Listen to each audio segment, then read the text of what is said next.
गर्जना करने वाले हमारी बहन पुष्पा शास्त्री जी, साध्वी पुष्पा शास्त्री जी से अनुरोध करूंगा कि वो आए और पूरे इस पंडाल को जो है अपनी गर्जना से जो है गुंजायमान कर दें। लोग जो है अन्य कार्यक्रम भी चल रहे हैं, आप आएंगे तो खिंच करके वो यहाँ पर फिर आएंगे। हम आपको अनुरोध करते हैं कि आप अपने वक्तव्य से हम सबको लाभान्वित करें।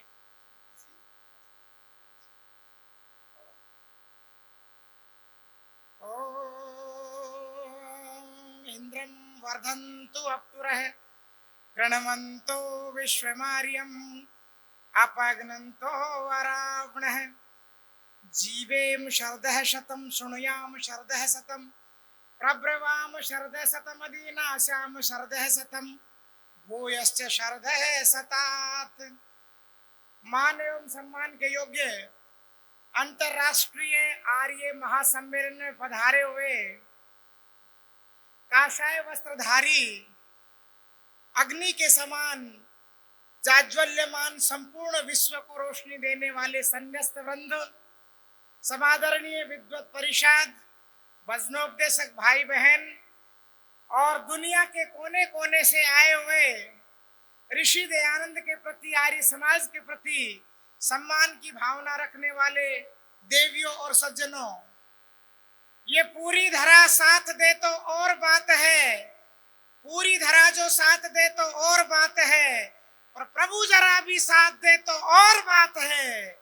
यूं तो चलने को लोग चले जाते हैं एक पांव पर मंजिलों तक, पर दूसरा जो साथ दे तो और बात है।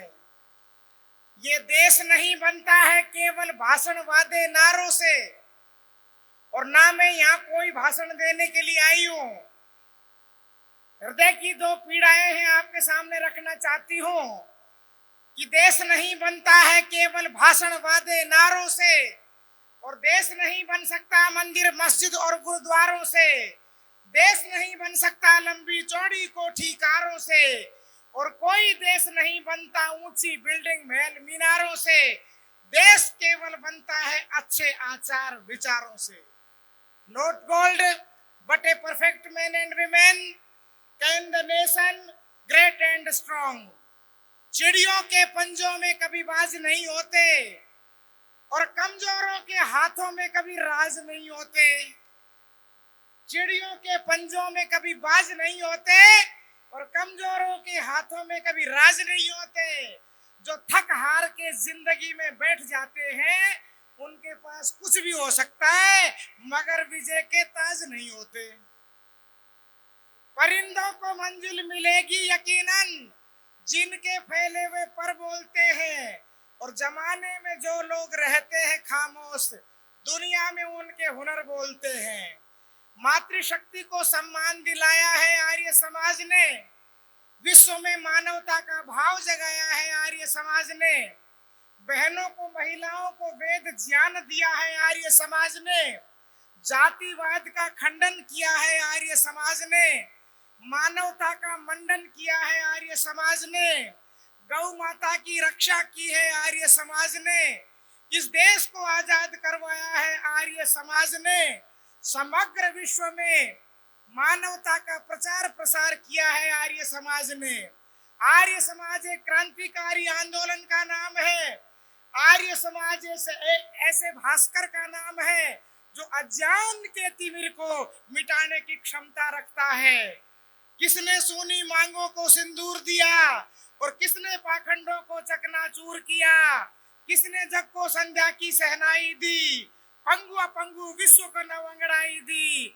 सच्चा वैज्ञानिक किसका अंदाज है, भारत माँ को किस बेटे पर नाज है, तो कोई नहीं, वो केवल केवल आर्य समाज है।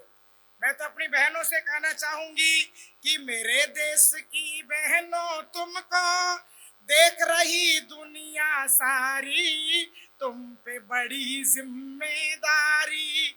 मेरे देश की बहनों तुमको देख रही दुनिया सारी, तुम पे बड़ी जिम्मेदारी।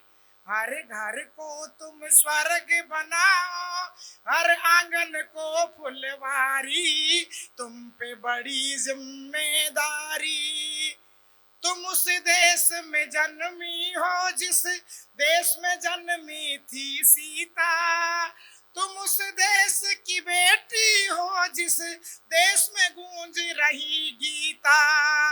हंस हंस के तुम जग में जीना, कभी न करना मन भारी, तुम पे बड़ी जिम्मेदारी। मेरे विश्व की बहनों तुमको देख रही दुनिया सारी, तुम पे बड़ी जिम्मेदारी। देखो कहीं भटक मत जाना झूठे हास विलासों में, करना अच्छे काम तुम्हारा नाम रहे इतिहासों में। दुनिया तुमको याद करेगी अच्छी भारत की नारी, तुम पे बड़ी जिम्मेदारी। माताओं बहनों ने महारानी झांसी बन करके और तलवार से अंग्रेजों को गाजर मूली की तरह काटा और ये तिरंगा झंडा लहराया। महिलाओं ने पन्ना धाय बन करके मेवाड़ के वंशजों की रक्षा की। अपाला, घोषा, लोपा, मुद्रा, मैत्रेयी बन करके वेदों के भाष्य किए हैं, वेद प्रचार किया है। और किरणमयी बन करके महिलाओं ने और चरित्र का पाठ दुनिया को पढ़ाया है। माताओं बहनों ने विद्योत्तमा बन करके, विद्याधरी बन करके, मदालसा बन करके उत्तम पुत्र पुत्रियों का निर्माण किया है। तुम पे बड़ी जिम्मेदारी। मेरे देश की बहनों तुमको देख रही दुनिया सारी, तुम पे बड़ी जिम्मेदारी। देखो बहनों जहां जहां पर फूल वहां पर कांटे भी, आते हैं तूफान जहां पर होते हैं सन्नाटे भी। तुमने सती पद्मिनी जन्मी, तुमने लक्ष्मी झलकारी, तुम पे बड़ी जिम्मेदारी। आज मैं समझती हूँ माताओं बहनों को जगाने की आवश्यकता नहीं है स्वामी जी। आज ये कुछ ज्यादा जाग गई है, थोड़ा कम जागना है। इतना जाग गई, कपड़े खत्म, जीन्स पहन के, टी शर्ट पहन के अंग प्रदर्शन करती हुई नारी अपनी संस्कृति के सम्मान को कम कर रही है। इसलिए मातृशक्ति मर्यादा का पालन करे, मातृशक्ति नैतिकता के साथ जिए और मातृशक्ति अपने अधिकारों को समझे और मातृशक्ति को कर्तव्य बोध हो जाए। इसलिए हम जब भी इतिहास लिखेंगे कुछ ना कुछ तो खास लिखेंगे। चांद सितारे छूले बेशक इस धरती के पास लिखेंगे। माना कि जिंदगी में नशा है, पर देशभक्ति का भी सबसे बड़ा मजा है। कोई किसी के दर्द को समझेगा कैसे? रेल का बोझ तो पटरियों को पता है, रेल का बोझ तो पटरियों को पता है। सुनो तो जान है जिंदगी, समझो तो पहचान है जिंदगी, देखो तो ख्वाब है जिंदगी और हिम्मत से जियो तो आसान है जिंदगी। वेदों का है ये ऐलान, नर और नारी एक समान। वेदों का है ये ऐलान, नर और नारी एक समान। हमारी माताएं, हमारी मातृशक्ति राष्ट्र के निर्माण में, विश्व के निर्माण में अपनी अहम भूमिका निभाए। आपने मुझे सम्मान दिया और आदर दिया। बाई वाचो निधि ने कह दिया समय बहन जी थोड़ा है, इतनी देर बोलना तो पुष्पा शास्त्री के नू समझ लो ऊंट के मुंह में जीरे के समान है। मैं हरियाणा से ही आई हूँ और जितनी मोटी हूं ना वैसी मोटी मोटी बात बताया करो। आज एक तो नशों को मिटाओ, ये जो नशे फैल रहे हैं, ये शराब, दारू, बीड़ी, गुटखा, ये नशे का जो प्रचार है इसको बंद करें। एक कन्याओं की रक्षा हो जाए। बुढ़े बाप की धोती धोने में शर्म समझते हैं और हरिद्वार से कांवड़ लाना धर्म समझते हैं। नकली दुर्गा को चुनरी उड़ाते हैं और असली दुर्गा को गर्भ में कटवाते हैं। लड्डू गोपाल के जयकारे लगाते हैं और गौ माता बुचड़ खानों में कटने भिजवाते हैं। रामचरितमानस की कथाएं सुनते हैं और भाइयों की खोपड़ी पे गोली चलाते हैं। तो राम को मानो, राम की भी मानो, श्री कृष्ण को मानो, कृष्ण की भी मानो, हनुमान जी को भी मानो, इन देवी देवताओं को मानो, पर एक्चुअल में जीवन इनके अनुसार बनाने का प्रयत्न करे। इसलिए कहा एतद् देश प्रसूतस्य सकाशा दग्र जन्मन है स्वयं स्वयं चरित्रम शिक्षेरन पृथिव्याम सर्व मानवा। मैं अपने आर्य भजनोपदेशक परिषद, हमारी आर्यावर्त भजनोपदेशक परिषद, जिसके महामंत्री आदरणीय रामनिवास जी विद्यमान हैं, अपने परिषद की ओर से सभी कार्यकर्ताओं का, दुनिया के कोने कोने से आए सभी आर्य सज्जनों का बहुत बहुत धन्यवाद करती हूँ। फिर समय मिला तो कुछ बात बताऊंगी। अभी तो नमो नारायण हुई है, बस अभी तो कार्यक्रम शुरू ही नहीं हुआ है। नू कहा करी भाई घी तो रेत में भी पड़े दिखेगो। तो बहुत बढ़िया सम्मेलन है और अच्छे प्रकार से आप इसमें सहयोग दें। बहुत बहुत धन्यवाद।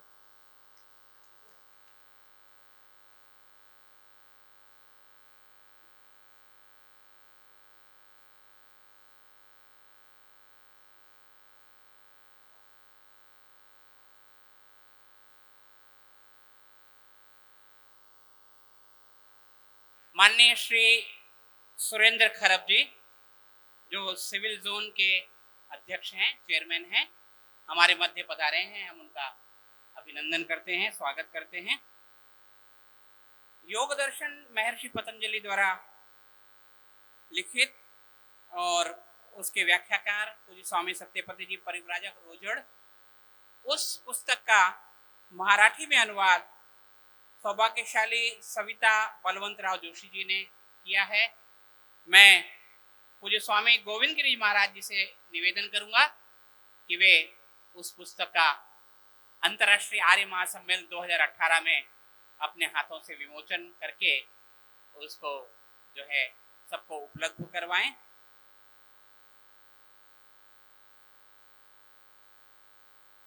योग दर्शन का मराठी अनुवाद, ये पुस्तक बहन सविता बलवंतराव जोशी जी ने लिखी है।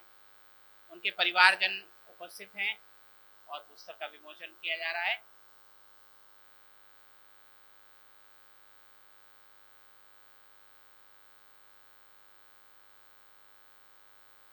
आगे मैं माननीय साध्वी पुष्प शास्त्री जी का धन्यवाद करता हूं कि उन्होंने मुख्य बातों को हमारे बीच एक सूत्र के रूप में प्रस्तुत किया। समय कम था, मैंने उनसे अनुरोध किया, उन्होंने उसको माना, इसलिए मैं उनका फिर धन्यवाद करता हूं। हमारे बीच डॉक्टर आनंद कुमार जी, जो पूर्व IAS रह चुके हैं, हमारे मध्य अपने वक्तव्य, अपने विचार प्रस्तुत करेंगे। माननीय डॉक्टर आनंद कुमार जी।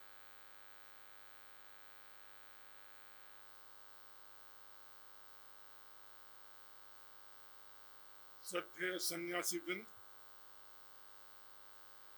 मंच पर उपस्थित विद्वज्जन, सार्वदेशिक प्रतिनिधि सभा, दिल्ली आर्य प्रतिनिधि सभा तथा अन्य प्रदेशों की आर्य प्रतिनिधि सभाओं के पदाधिकारीगण, श्रद्धामयी देवियों, देश एवं विदेशों से आए हुए आर्यजन, सर्वप्रथम यहाँ पर समुपस्थित सभी आर्यजनों को का मैं हार्दिक अभिनंदन करता हूँ, वंदन करता हूँ, जिनकी भारी संख्या में समुपस्थिति के कारण यह सम्मेलन भव्य रूप में संपन्न हो रहा है।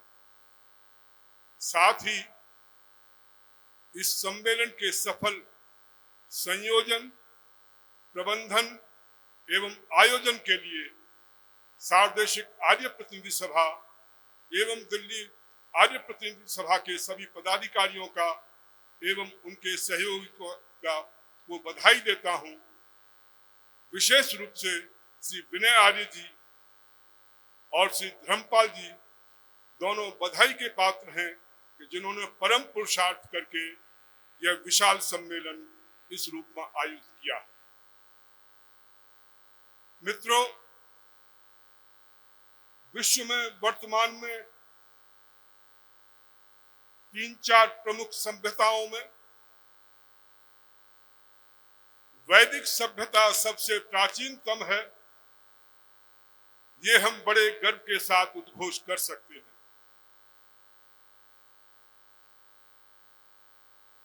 समस्त देशों से हमारी सभ्यता, समस्त सभ्यताओं में, समस्त संस्कृतियों में हमारी वैदिक संस्कृति और वैदिक सभ्यता सबसे आगे है, सबसे प्रमुख है। हमारी अपनी एक विशिष्ट जीवन शैली है और उसमें पारिवारिक मूल्य एक प्रमुख भूमिका अदा करते हैं। जहां स्नेह का दीपक है, यज्ञ की सुगंधी है, सदाचार का वास है, सहयोग का सहारा है, श्रम का आश्रय है, त्याग और आत्मसमर्पण जैसे उदात्त भावना है, समानता का व्यवहार है,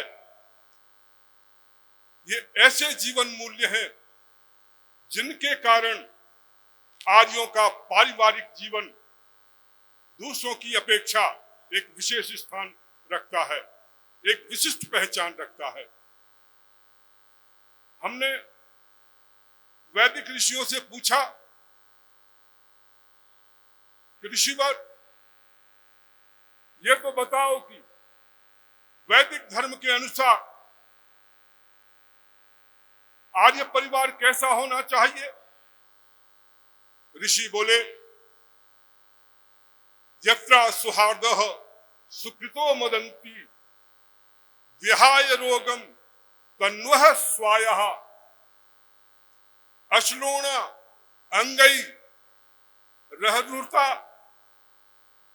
स्वर्गे तत्र पश्येम पितरौ च पुत्रान्।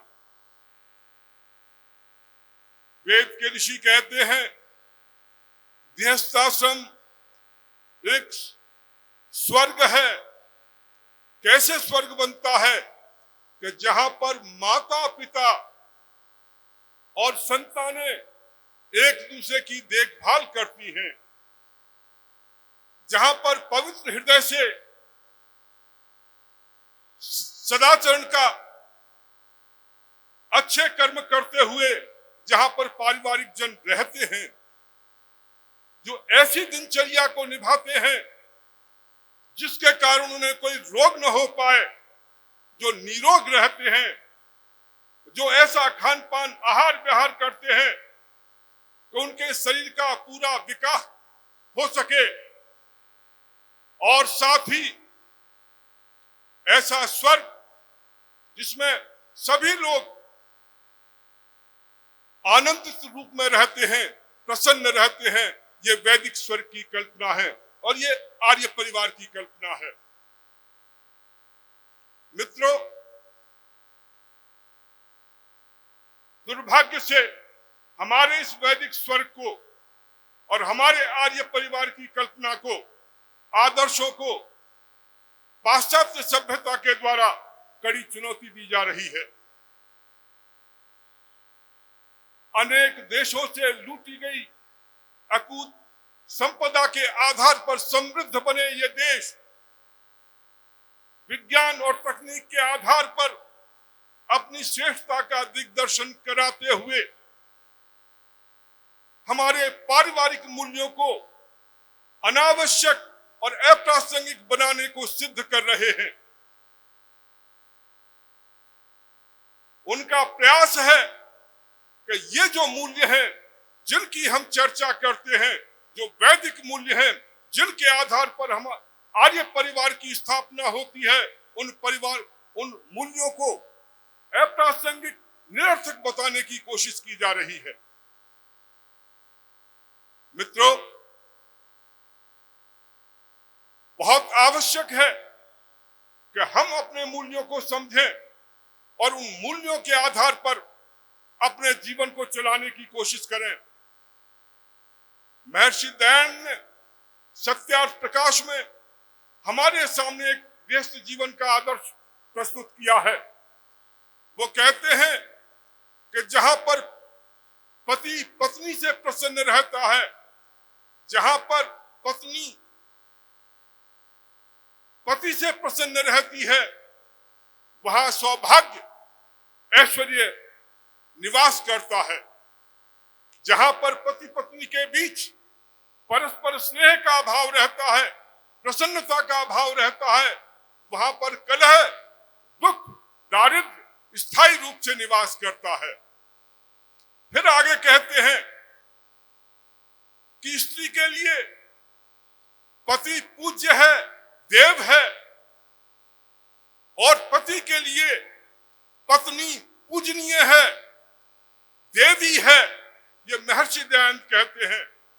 साथ ही समानता का एक मापदंड को हमारे सामने रखते हैं कि जिन कार्यों में पत्नी को प्रवीणता प्राप्त है, उन कार्यों में पति पत्नी के अधीन कार्य करे, और जिन कार्यों में पति को प्रवीणता प्राप्त है, विशिष्टता प्राप्त है, उन कार्यों में पत्नी पति के अधीन कार्य करे। इस प्रकार का समानता का आदर्श महर्षि दयानंद ने हमारे सामने रखा है। कोई दूसरा चिंतक इस ढंग की बात हमारे सामने नहीं रख पाया। मित्रों, हमें दुख होता है जब हमारे सुप्रीम कोर्ट के जस्टिस हमें उपदेश देते हैं, इस ढंग का जजमेंट करते हैं, हमें सीख देते हैं कि होमोसेक्सुअलिटी क्या होती है, पशुओं से पूछो, क्योंकि कुछ पशु होमोसेक्सुअल होते हैं, इसलिए आप भी होमोसेक्सुअल हो सकते हो, और उसको जायज ठहराते हैं। हमारे जज अवैध स्त्री पुरुष संबंधों को श्री कृष्ण और राधा का नाम लेकर के सिद्ध करने की कोशिश करते हैं। जब उनका मन होता है, श्री कृष्ण को मिथ बता दिया जाता है, और जब उनका मन होता है, श्री कृष्ण को ऐतिहासिक पुरुष बता दिया जाता है। मित्रों, कितना दुर्भाग्य है कि हमारे सामने उस ढंग की पाश्चात्य सभ्यता परोसी जा रही है। हमारे बच्चों को, हमारे युवकों के सामने वो पाश्चात्य सभ्यता परोसी जा रही है, और हमारे जज कह रहे हैं, चाहे उनका नाम मिश्रा हो, चाहे गोगोई हो, चाहे चंद्रचूड़ हो, वो कहते हैं कि स्त्री के ऊपर पति का कोई अधिकार नहीं होता। ये स्त्री की चॉइस होती है, वो किसके साथ संबंध बनाना चाहती है, वो किसके साथ सेक्स करना चाहती है, ये स्त्री की चॉइस है, पति का कोई लेना देना नहीं है। अरे, इस ढंग के अजीबो गरीब निर्णय देकर ये आखिर क्या करना चाहते हैं, क्या बताना चाहते हैं? मित्रों, इनके मन में, इनके खून में पाश्चात्य संस्कृति रची बसी हुई है। इसी कारण से ये हमारे ऊपर पाश्चात्य संस्कृति, वो संस्कृति जिसके कारण से पाश्चात्य जगत में अनगिनत लोग मानसिक रूप से बीमार पैदा हो रहे हैं, और चाहे स्कूल के बच्चे हों, चाहे स्त्रियां हों, चाहे निरपराध पुरुष हों, उनको गोलियों से छलनी कर देते हैं और स्वयं दुखी होकर के आत्महत्या कर रहे हैं। ऐसी संस्कृति को हमारे नवयुवकों के ऊपर थोपा जा रहा है। मैं कहना चाहता हूं, यदि मैं प्रधानमंत्री होता तो ऐसे जो जजेस जिन्हें इस बात की परवाह नहीं है कि हमारे पारिवारिक मूल्य क्या हैं और हमारे पारिवारिक मूल्यों को खत्म करने का जो षड्यंत्र रच रहे हैं, उनको मैं बर्खास्त कर देता। मैं मांग करना चाहता हूं प्रधानमंत्री जी से, संसद से, पक्ष से, विपक्ष से, कि ऐसे जज जो दुराचार को बढ़ावा दे रहे हैं, जो सदाचार की बात नहीं करना चाहते, जो आधुनिकता के नाम पर हमारे युवकों को गुमराह करना चाहते हैं, हमारी संस्कृति को बर्बाद करना चाहते हैं, ऐसे जजों को बर्खास्त करें। और मैं आर्य समाज के नेताओं से अनुरोध करना चाहता हूं, आंदोलन चलाएं, एक अभियान चलाएं, ऐसे जजों का इस्तीफा मांगा जाए या वो अपने निर्णय को बदल कर रखें। मित्रों, हमारे सामने बहुत बड़ी समस्या है। पाश्चात्य जगत के माध्यम से जो चुनौतियां हमें मिल रही हैं वो बहुत गंभीर हैं और उन चुनौतियों का सामना हम आसानी से नहीं कर सकते। एक अभियान के तहत हमें उनका मुकाबला करना होगा। उसके लिए जरूरी है कि हम लोग मिल करके एक प्रयास करें, हम लोग मिल करके एक अभियान चलाएं और सारे लोग मिल करके वैदिक संस्कृति का जो स्वरूप है, सदाचार की जो प्रथा है, सदाचार का जो हमारे जीवन के लिए जो मूल्य है, उसको हम सामने लाएं। मित्रों, single parenthood, live in relationship, विवाह को नकारना, विवाह की संस्था को पूर्णतया नकारना, अनमेल विवाह और न जाने ऐसी बहुत सी चीजें आज समाज में डेवलप हो रही है और हमारे नवयुवक आधुनिकता के नाम पर उन चीजों को स्वीकार कर रहे हैं। उन्हें यह पता नहीं कि आधुनिकता क्या होती है। वहां यह कहा जाता है, a woman needs a man as a fish needs a bicycle। एक स्त्री को एक पुरुष की केवल उतनी मात्रा आवश्यकता है जैसे कि फिश को, मछली को साइकिल की आवश्यकता होती है। कहने का मतलब, जैसे साइकिल, मछली को साइकिल की आवश्यकता नहीं होती, किसी प्रकार से स्त्रियों को पुरुष की आवश्यकता नहीं होती। अरे ये स्वेच्छाचार, ये स्वच्छंद आचरण हमें कहां ले जाएगा? क्या इस ढंग का स्वच्छंद आचरण हमारे समाज के निर्माण में, राष्ट्र के निर्माण में सहायक हो सकता है? क्या इस ढंग का स्वच्छंद आचरण, उसके माध्यम से क्या हम एक नई सिविलाइजेशन, अच्छी ह्यूमन सिविलाइजेशन का विकास कर सकते हैं? उत्तर होगा नहीं, कदापि नहीं। मित्रों, अमेरिका में एक युवक खड़ा हुआ है जिसका नाम है बेन शैपिरो। वो जो इस ढंग की सभ्यता विकसित हो रही है, पाश्चात्य जगत की जो अपसंस्कृति है, उसके विरोध में बड़ी सख्त आवाज उठा रहा है और पारिवारिक मूल्यों के समर्थन में आवाज उठा रहा है, जो कि वैदिक संस्कृति के बहुत निकट है। मैं केवल आप लोगों से एक ही बात कहना चाहता हूं, एक बहुत बड़ा षड्यंत्र चल रहा है हमारे समाज को विघटित करने का। नहीं तो क्या कारण है?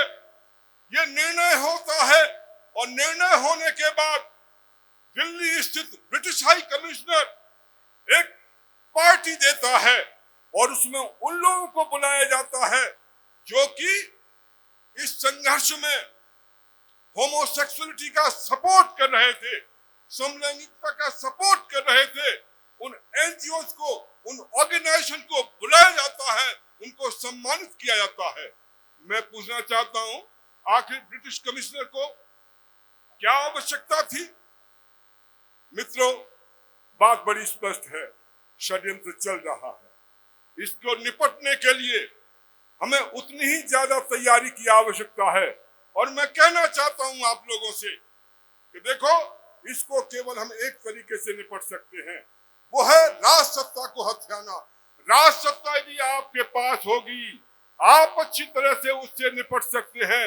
राज सत्ता आपके हाथ में नहीं होगी, वो दूसरों के हाथ में सौंप दोगे, आप कुछ नहीं कर पाओगे। वो लोग बहुत ताकतवर हैं, उनके पीछे राज सत्ताएं हैं, उनके पीछे असीम संसाधन हैं, उनके साथ कैसे संघर्ष करोगे? उसका एक ही तरीका है। यदि मैं कहना चाहता हूं आप लोगों से, यदि विनय आर्य जी को या धर्मपाल जी को यदि इस प्रदेश का, दिल्ली राज्य का मुख्यमंत्री या उप मुख्यमंत्री या शिक्षा मंत्री बना दिया जाता, इनके हाथों में ताकत होती, क्या ये मुकाबला नहीं कर सकते थे? ये अच्छी तरह से मुकाबला कर सकते थे। मैं केवल आपसे यही कहना चाहता हूं, आर्यो, आपके पास समय है, अपने ऊपर विश्वास करो। यदि हम थोड़ा सा कोशिश करें, और कहीं नहीं, कम से कम मैं दिल्ली की बात कह सकता हूं, दिल्ली में आर्यों का राज्य स्थापित हो सकता है, दिल्ली में आर्यों की सत्ता स्थापित हो सकती है। पर केवल हमें एक विश्वास लाने की जरूरत है, हमारे अंदर एक कॉन्फिडेंस लाने की जरूरत है। और मैं जितने लोग बैठे हुए हैं, मंच पर जो बैठे हुए हैं, उनका मैं आह्वान करना चाहता हूं, आओ राष्ट्र निर्माण पार्टी के साथ जुड़ो और आर्य राज्य की स्थापना के लिए संकल्प करो। आपके अपने जो सपने हैं, महर्षि दयानंद के जो अपने सपने हैं, शहीदों को जो सपने हैं, उनको हम इस आर्य राष्ट्र की स्थापना के माध्यम से पूरा कर सकते हैं। इसके अलावा हमारे पास कोई चारा नहीं है और कोई रास्ता नहीं है। इन्हीं शब्दों के साथ मैं आपका आभारी हूं कि आपने मुझे अपने बीच में मौका दिया, अपनी बात कहने का अवसर दिया। बहुत बहुत धन्यवाद। धन्यवाद डॉक्टर आनंद कुमार जी का। अगले हमारे पास अपने वक्तव्य के लिए अनेक वक्ता हैं, लेकिन समय की मर्यादा है, इसलिए मैं कुछ एक वक्ताओं को उसमें लाभान्वित आप सबको करवा पाऊंगा। इस समय मैं प्रोफेसर महावीर जी अग्रवाल, जो प्रतिकुलपति हैं पतंजलि विश्वविद्यालय हरिद्वार के, उनसे अनुरोध करता हूं कि वे आकर के अपना उद्बोधन हम सबके बीच प्रस्तुत करें। डॉक्टर महावीर जी।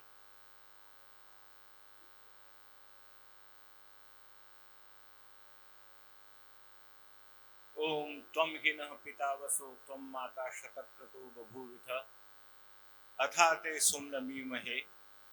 ओम शांति ही शांति ही शांति। अंतरराष्ट्रीय आर्य महासम्मेलन उसके तृतीय दिवस की ये सायंकालीन संध्या और आर्य परिवार सम्मेलन का ये भव्य आयोजन, इसकी अध्यक्षता कर रहे हैं हम सबके परम पूज्य स्वामी गोविंद देव गिरि जी महाराज, जो पूरे भारतवर्ष में परिवारों के निर्माण का संकल्प लेकर, व्रत लेकर, दीक्षा लेकर के कार्य कर रहे हैं। अनेक विभूतियां मंच पर विराजमान है। सन्यासियों से, वानप्रस्थियों से और आदर्श आर्य परिवारों के सदस्यों से विभूषित ये मंच, यहाँ उपस्थित मंगलमयी, वात्सल्यमयी, स्नेहमयी माताओं, बहनों, राष्ट्र निर्माण का, विश्व कल्याण का दिव्य संकल्प लेकर के यहाँ न केवल भारतवर्ष से अपितु सारे विश्व से पधारे हुए बंधुओं, समय बड़ी द्रुत गति से दौड़ रहा है और मैं संस्कृत का छात्र हूं। संस्कृत में दोनों शैलियां होती हैं, एक व्यास शैली और एक समास शैली। व्यास शैली में बात बहुत विस्तार से कही जाती है और समास शैली में बात बहुत संक्षेप में कही जाती है। इस देश में मौन व्याख्यान की भी परंपरा रही है। गुरोस्तु मौनम व्याख्यानम शिष्यः गत संशया। गुरु जी का मौन व्याख्यान हुआ और शिष्यों की सारी शंकाओं का समाधान हो गया। बंधुओं, जब आर्य परिवार के विषय में चिंतन करने के लिए ये बृहद समाज यहाँ पर उपस्थित है, तो मुझे सार रूप में ये कहना है कि चारों वेदों में, समग्र उपनिषद साहित्य में, रामायण में, महाभारत में, गीता में, दर्शनों में, महर्षि दयानंद के अमर ग्रंथ सत्यार्थ प्रकाश में, और जितना भी इस देश का अमर साहित्य है उसमें 5 पदों वाली एक सीढ़ी का वर्णन है। मनुर्भव, सबसे पहले हे मानव तुम मानव बनो।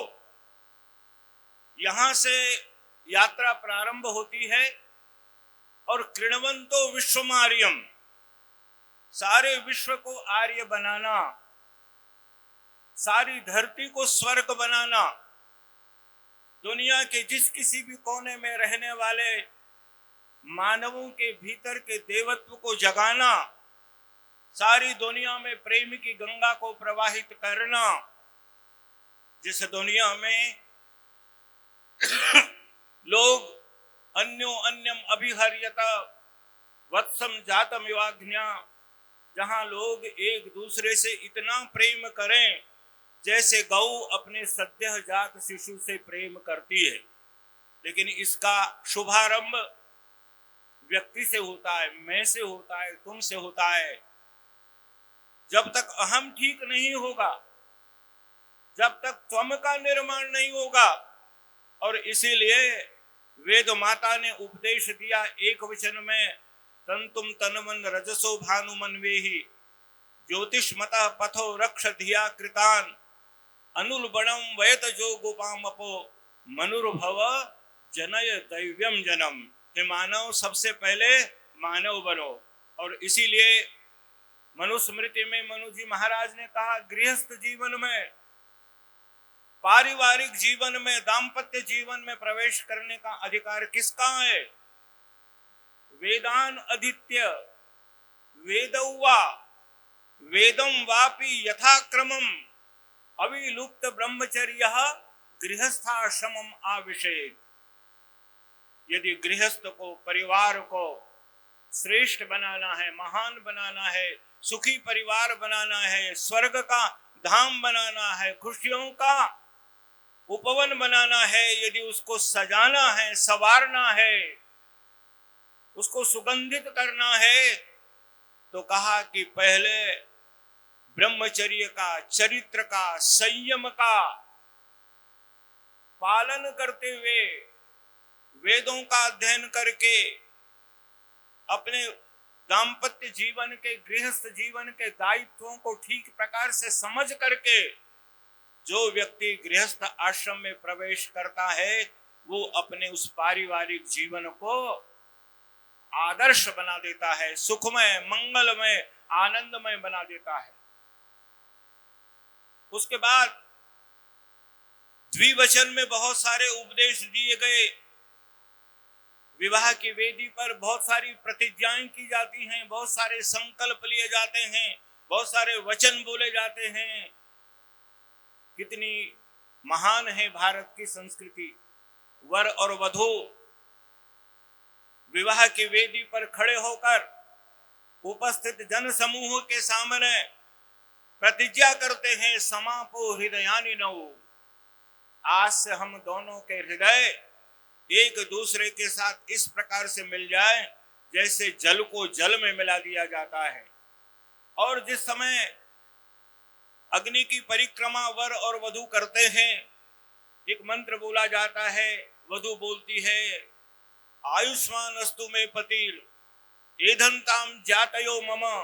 भारत की बेटियां केवल अधिकारों की लड़ाई नहीं लड़ती थी, अधिकारों, उच्छृंखलता, स्वच्छंदता का लेश मात्र भी कभी उनके मन और मस्तिष्क में नहीं आता था। वो प्रार्थना करती थी, पति के घर जा रही हैं, मैं पति आयुष्मान अस्तु, मेरा पति आयुष्मान हो।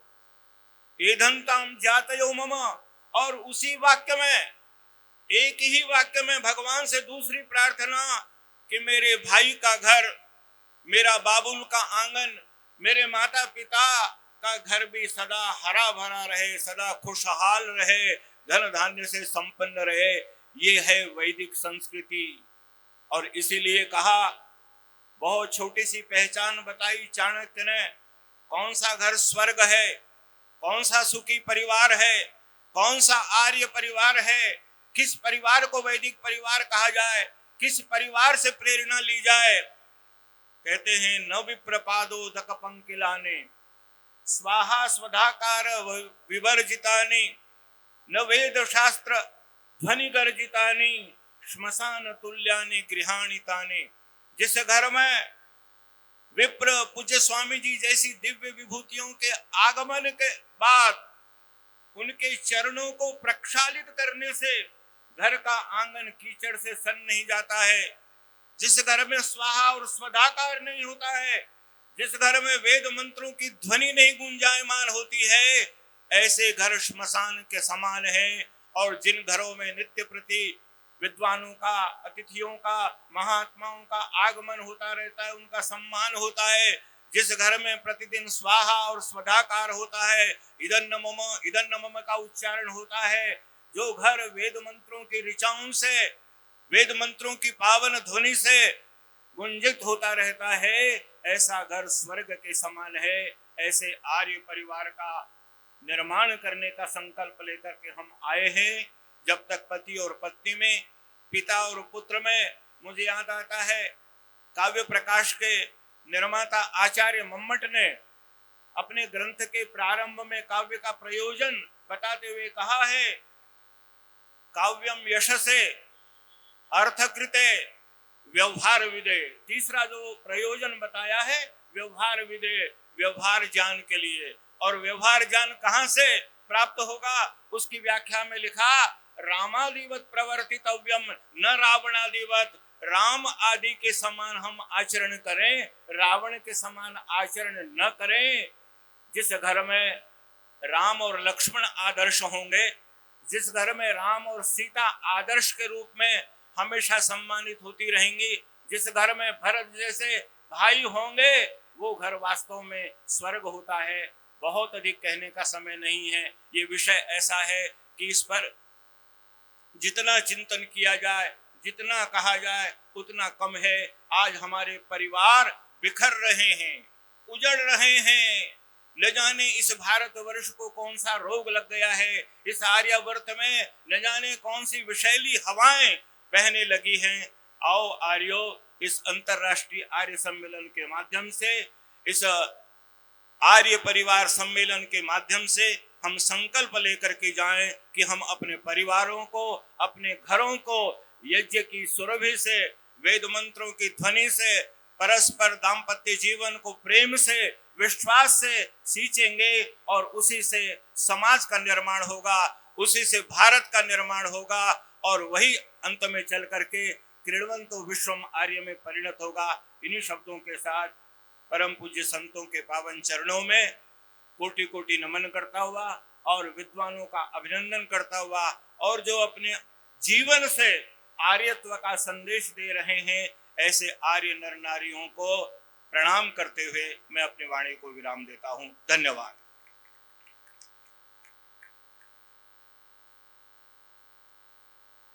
डॉक्टर साहब के सारगर्भित प्रवचन का लाभ मिला। उनके तो बड़े बड़े व्याख्यान हुआ करते हैं, बहुत बड़े कथाएं, महायज्ञ आप करवाते रहते हैं। थोड़े समय में आपने हमें लाभान्वित किया, मैं आपका आभार मानता हूँ। मैं भाई विनय विद्यालंकार जी को आमंत्रित करता हूँ कि वे हमारे सम्मान की जो श्रृंखला चल रही है उसमें एक सम्मान के लिए वो आगे परिचय दें और सम्मान करवाएं। धन्यवाद आदरणीय आचार्य वाचोनिधि जी। बंधुओं, ये आर्य परिवार सम्मेलन चल रहा है। हमने पिछले सम्मेलनों में भी इस परंपरा का निर्वाह किया। 2006 में भी उन आर्य परिवारों को ढूंढकर निकाला जो पीढ़ी दर पीढ़ी आर्य समाज को अपने घरों के माध्यम से और स्वयं को आर्य समाज के माध्यम से सुशोभित कर रहे हैं, जीवन को शोधित कर रहे हैं। ऐसे आर्य परिवारों के जिनके सारे परिवार, सभी भाई बहनें जहाँ जहाँ हैं वो आर्यत्व की ध्वजा को लेकर के, आर्य समाज ध्वजा को लेकर आगे बढ़ रहे हों, ऐसे परिवार बहुत कम मिलते हैं। ऐसा ही एक आर्य परिवार हमारी चयन समिति ने चयन किया वो श्रेष्ठ आर्य परिवार है स्वर्गीय श्री जवाहरलाल आर्य जी के पुत्र पुत्रियों का। और उस परिवार में आप देखेंगे कि परिवारों में दैनिक यज्ञ होता है सारे भाइयों के यहाँ, बहनों के यहाँ। वे आर्य समाज की गतिविधियों में निरंतर बढ़ चढ़ कर भाग लेते हैं। मैं श्री आनंद देव आर्य जी जो कलकत्ता बड़ा बाजार आर्य समाज के प्रधान हैं इस समय और निरंतर आर्य समाज की ध्वजा को लेकर आगे चल रहे हैं। श्रीमती राधा देवी आर्या जी वो भी हमारे बीच में यहाँ विराजमान हैं। आपके छोटे भाई विराजमान है श्री अशोक आर्य जी और सुलोचना देवी आर्या जी उनकी श्रीमती जी हैं। और आपके भांजे हैं विभूष आर्या जी और भांजा वधु कृतिका आर्या जी, ये पूरा परिवार। और भांजे हैं विकास आर्य जी, शोभा आर्या जी, ओजस आर्या जी भांजा पुत्र और सक्षम आर्या जी भांजी पुत्र। ये सभी लोग हमारे बीच में यहाँ इकट्ठे विराजमान हैं। एक साथ सामने आएंगे। मैं स्वामी गोविंद देव गिरी जी महाराज जो हमारे बीच में कार्यक्रम के अध्यक्ष हैं उनसे अनुरोध करूंगा कि आपका आशीर्वाद इस आर्य परिवार को प्राप्त हो जो पूरी तरह से आपके ही परिवार से भाई श्री जयदेव आर्य जी भी हमारे बीच विराजमान हैं। आपसे अनुरोध है आप भी मंच पर आएंगे। स्वामी गोविंद देव गिरी जी महाराज जो एक ऐसे हस्ताक्षर हैं वैदिक दर्शन के, चिंतन के, मनीषा के, वैदिक विचारों के। आपका आशीर्वाद प्राप्त हो रहा है इस आर्य परिवार को, स्वामी जी का आशीर्वाद प्राप्त होगा इस परिवार को। हाँ जी। और स्वामी सुधानंद जी महाराज से भी अनुरोध करूंगा। स्वामी सुधानंद जी हमारे उत्कल प्रदेश से हमारे बीच विराजमान हैं जो बहुत कार्य कर रहे हैं। और स्वामी जी का मैं अनुरोध करूंगा डॉक्टर महावीर जी, प्रोफेसर महावीर जी कुलपति हैं पतंजलि योग विश्वविद्यालय के।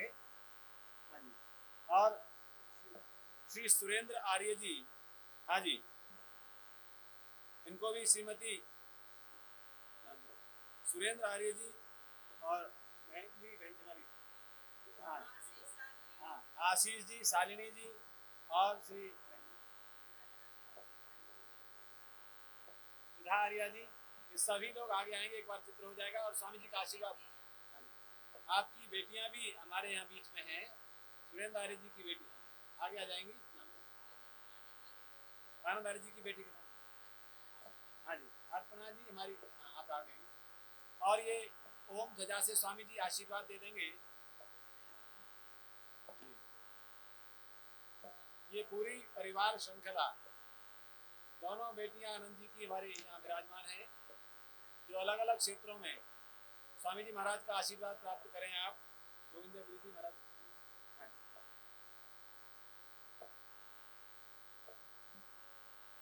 स्वामी जी श्री आनंद देव आर्य जी को आशीर्वाद दे रहे हैं जिनका ये पूरा परिवार स्वामी जी का आशीर्वाद प्राप्त हो रहा है। श्री आनंद देव आर्य जी को स्वामी जी से आशीर्वाद प्राप्त करेंगे। पूरा परिवार, भाई बहन, भांजे भांजियां, पुत्रियां, ये सभी लोग आर्य समाज की ध्वजा को लेकर आगे बढ़ रहे हैं। आर्य परिवार का सम्मान करने का उद्देश्य यह है, आर्य परिवार का सम्मान करने का अनुव्रता पितु पुत्र माता भवतु सम्मना, इस बात से लेकर के पिता का अनुकरण करते जवाहरलाल आर्य जी ने वहां जाकर के सिलीगुड़ी में भी आर्य समाज की स्थापना की जहां आर्य समाज नहीं था। ऐसा परिवार है। तो मैं आशीर्वाद प्राप्त कर रहे हैं श्री अशोक आर्य जी स्वामी से। इहैवस्तं मावियौष्टं विश्वमायुर्व्यश्नुतं क्रीडन्तौ पुत्रैर्नप्त्रिभिर्मोदमानौ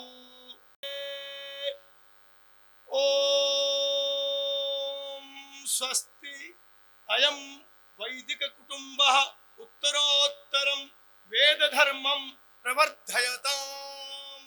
धन्यवाद आदरणीय मुनि जी। ये मंत्र ऋषिवर ने गृहस्थ के लिए इसका प्रयोग किया है।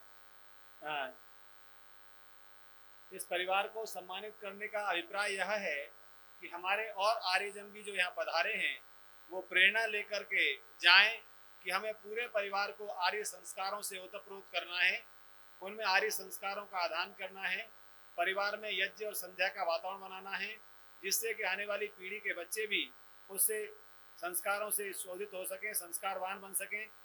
संस्कारवान संतान हो, पुत्र पौत्र हो, नाती हो, ये मंत्र का भाव था। हमारा घर, हमारा परिवार उन संस्कारों के का संवाहक बन करके आगे बढ़े, ऐसा आशीर्वाद।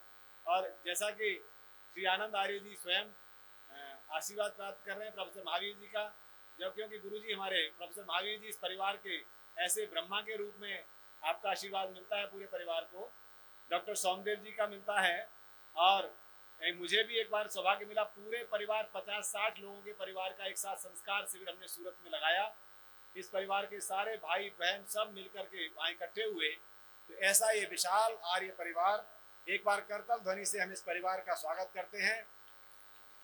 और ये इस परिवार के लिए अभिनंदन पत्र प्रदान कर रहे हैं गुरुवर प्रोफेसर महावीर जी के हाथ से। हाँ जी विजय जी, प्रोफेसर महावीर जी, डॉक्टर सोमदेव जी, हाँ जी साहब, श्री आनंद आर्य जी को ये अभिनंदन पत्र भेंट कर रहे हैं। धन्यवाद। पूज्य स्वामी गोविंद गिरी जी महाराज आसन ग्रहण करेंगे। धन्यवाद पूज्य स्वामी जी महाराज का, स्वामी श्रद्धानंद जी का बहुत बहुत धन्यवाद। आगे का मंच में पुनः अपने कुशल संचालक जीवन प्रभात आश्रम के हमारे मान्य संस्थापक आचार्य वाचोनिधि जी, जिनके सेवा कार्यों से, जिनके उत्साह से गुजरात के अंदर एक जीवन प्रभात और तमिलनाडु के अंदर जीवन प्रभात, ये सारे कार्य आपके नेतृत्व में चल रहे हैं। मैं आचार्य वाचोनिधि जी को पुनः मंच सौंपता हूँ। बहुत बहुत धन्यवाद।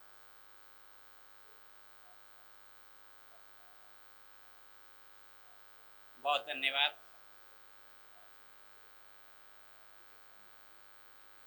हाँ, एक मिनट, इससे पूर्व मैं चाहूंगा श्री आनंद आर्य जी अपने कुछ विचार, क्योंकि जो सम्मानित परिवार किया गया उसमें रखेंगे। आनंद आर्य जी।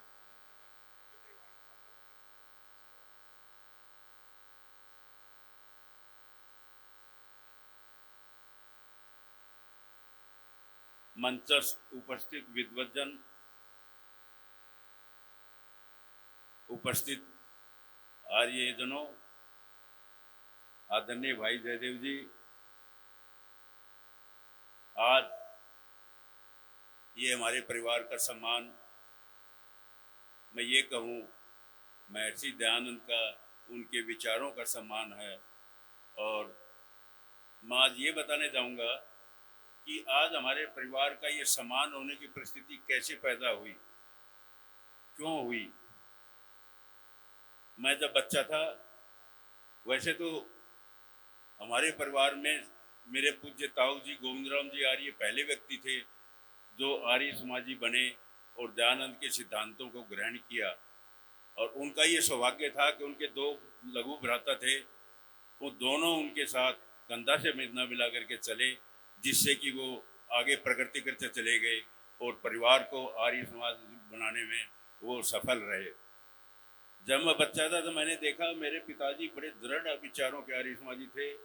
दोनों समय संध्या करना, यज्ञ करना और हम लोगों को बराबर प्रेरणा देना, और ऐसी प्रेरणा कि कभी हमें झिड़के नहीं, कभी हम न बैठते थे, बड़े प्यार से कहते थे, बड़े समझाते थे।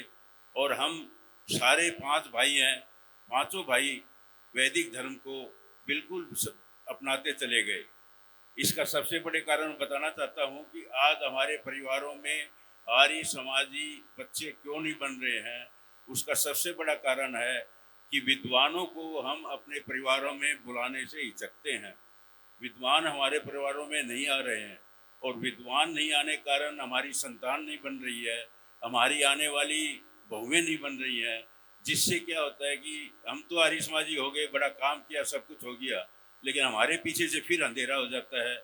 आने वाले बहुएं पुराने संस्कार लेके आती हैं, और वो फिर उन संस्कारों के अंदर उनके प्रभावी होता चला जाता है, उनको कोई रोकने वाला नहीं होता है। तो मेरे परिवार का जो आज ये 4 पीढ़ियों तक आर्य समाजी, कट्टर आर्य समाजी चल रहा है, मेरे पोते हैं वहाँ तक अभी तक पूरा आर्य समाजी चल रहा है। इसका सबसे बड़े कारण है कि विद्वानों का घर में आना।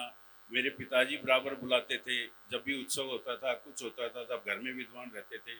हम लोग उठते बैठते, खाते पीते, उनसे चर्चा करते थे, उनसे बातें करते थे, अपने जो शंकाएं होती थी उनका निवारण करते थे, और हमारी विचारधारा सुदृढ़ होती चली गई। दूसरा कारण है कि परिवारों में पुरुष आर्य होते हैं, लेकिन महिलाएं सिर्फ ये इतनी आर्य समाजी होती हैं कि मेरे पति आर्य समाजी है तो मैं आर्य समाजी हूँ। उनको नहीं पता होता है कि आर्य समाज के सिद्धांत क्या हैं, महर्षि सिद्धांत के क्या सिद्धांत हैं, उससे नहीं होता है। और जैसे ही उनको थोड़ा सा मौका मिलता है, पुराने विचार प्रफुल्लित हो जाते हैं और वो फिर आर्य समाजी नहीं रहते हैं और उनकी संतानों पर माँ का प्रभाव ज़्यादा पड़ता है, तो आने वाली संतान नहीं बनती है। तो हमें दो विचार करने पड़ेंगे जो हमने अनुभव किया है। हमने किया है कि पहला विद्वानों को अपने घरों में लाना और दूसरा महिलाओं को प्रशिक्षित करके आर्य विचारों से बिल्कुल सुदृढ़ करना, जिससे कि आने वाली संतान वो आर्य बने। और जब आने वाली संतान आर्य बनेगी, प्रत्येक परिवार की आर्य परिवार की, तो फिर हमें कमी नहीं रहेगी कि आर्य नाविकों की या आर्य हमारे जो सदस्यों की कोई कमी नहीं रहेगी। मेरा अपने परिवार का जो अनुभव था वो मैंने आपको बताया। मैं ये आशा करता हूँ कि आप इसको समझेंगे और हमारे जो आज ये सम्मेलन के जो अधिकारी हैं वो भी इस चीज़ को करेंगे कि महिलाओं को प्रशिक्षित करने का ज़्यादा से ज़्यादा कार्य किया जाए, जिससे कि हमारे परिवार और आने वाली संतान आर्य बन सके। धन्यवाद। धन्यवाद जी। मैं अब आगे बढ़ता हूँ, सीधे ही पूज्य स्वामी गोविंद गिरी महाराज जी को आमंत्रित करते हुए वे कृपया आए और अपना अध्यक्षीय उद्बोधन और आशीर्वचन हम सभी को प्रदान करें। पूज्य स्वामी गोविंद गिरी जी महाराज।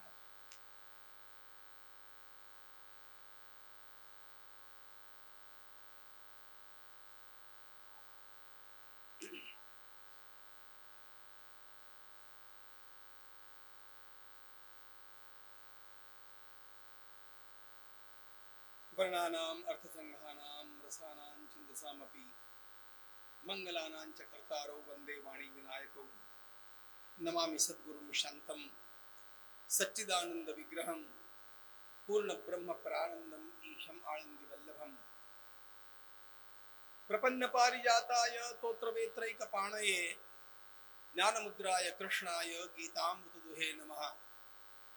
माधुर्य रसकल्लोलां शिवशक्त्यैकरूपिणीम् अमृतानुभवार्थाय वन्दे ज्ञानेशनन्दिनीं।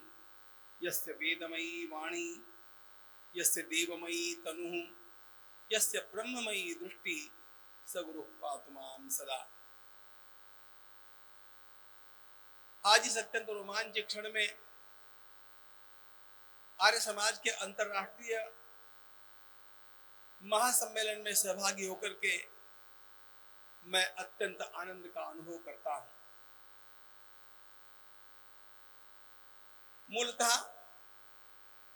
सनातन धर्मी परिवार से रहा हूं और आज भी उस विचारधारा का ही पूरा सम्मान करता हूं, लेकिन फिर भी यह चौथा आर्य सम्मेलन है जिसमें जाकर के मैंने हमारे सभी आर्य बंधुओं का और माताओं का अभिनंदन पूरे अंतःकरण से किया है। और ये अभिनंदन मैं इसलिए करता हूं कि आर्य समाज ने जो महान कार्य इस देश में किया उसे कोई कभी अनदेखा नहीं कर सकता है।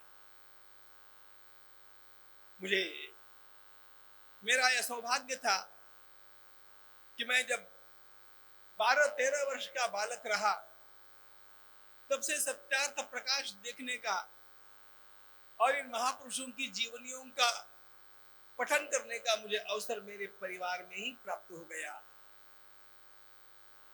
मैं सबसे पहले अजमेर चला करके इसलिए गया, जाने के पश्चात जिनके यहाँ पर मैं रुका था उन्होंने मुझसे पूछा कि यहाँ पर आपको क्या देखना है। मैंने कहा मुझे सबसे पहले भिनाय कोठी में जाकर के उस भिनाय कोठी को प्रणाम करना है। अनेक लोगों को पता नहीं भिनाय कोठी क्या है, अजमेर में भी पता नहीं। आर्य समाजी परिवारों को पता होगा, लेकिन सनातन मान्यता रखने वालों को पता नहीं होता। जैसे जब मैंने कहा कि एक महापुरुष ने अपनी अंतिम सांस वहां पर ली और इसलिए मैं बचपन से चाहता रहा हूं कि मैं एक बार अजमेर जाकर के उस कोठी को प्रणाम करके आऊं। दूसरा भी कारण था, बचपन से मैंने जो आर्य समाज की पुस्तकें पढ़ी, वे सारी पुस्तकें प्रायः अजमेर से प्रकाशित पुस्तकें थी, और इसलिए बाल्यकाल से ही मेरा इन ग्रंथों के साथ, महापुरुषों की जीवनियों के साथ और विचारों के साथ परिचय रहा। मुझे ये कहने में कोई हिचक नहीं कि हमारे देश के उत्थान के लिए जो महापुरुष गत शताब्दी में आगे आए, उनमें अग्रिम पंक्ति में महर्षि दयानंद स्वामी महाराज का नाम अमर है और सर्वदा अमर रहेगा। जिस प्रकार का कार्य उन्होंने करके दिखाया, उस कार्य की एक विशेषता यह थी कि स्वयं, चाहे स्वामी विवेकानंद हो, चाहे लोकमान्य तिलक जी हो, इन सब लोगों ने अंग्रेजी का अध्ययन किया था, और उनकी प्रेरणाओं में अंग्रेजी का भी बड़ा प्रभाव था। लेकिन विशुद्ध भारतीय प्रभाव से यदि किसी ने काम किया है तो वो केवल स्वामी दयानंद सरस्वती महाराज ने काम किया है। वे वेदों से प्रभावित, वे संस्कृत भाषा से प्रभावित, वे हमारी परंपरा से प्रभावित, और विशुद्ध राष्ट्रीय, विशुद्ध वैदिक यदि कोई ऐसा व्यक्तित्व में दिखता है तो उनका यह व्यक्तित्व है।